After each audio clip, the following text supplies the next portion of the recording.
Corporal Roberto Baruzzo. Part 2. There was total darkness. I advanced with the rifle through a cannon as if one mountain ended and another began. It was a place where only one person could pass at a time. I looked up and realized there were British soldiers advancing on top of the mountain. They were groups of 6 or 7 soldiers, more or less, but they were very close to me in that darkness. When I reached the rock, I looked through the rifle sight and saw a British soldier coming toward me. I froze, slowly rested my rifle on the rock, and drew my knife. The British soldier set his rifle aside, and as he started to pass by the rock, I drove the knife into his throat. The British soldier fell dead and covered in blood. It was so cold that the blood hardened like jelly.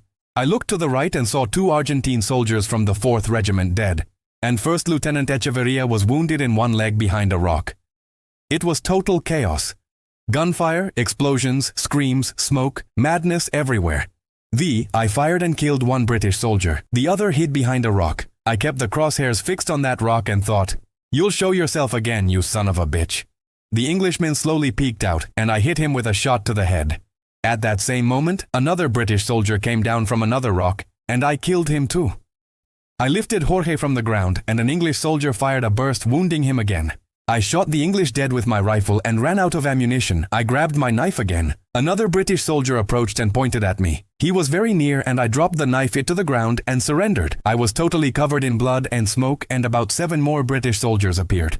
The supposed British officer hugged me and said, "It's okay, Argentinian," and left with the other soldiers.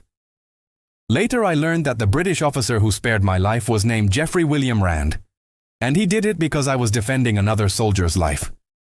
At that moment, dawn broke, and there was smoke and fire everywhere.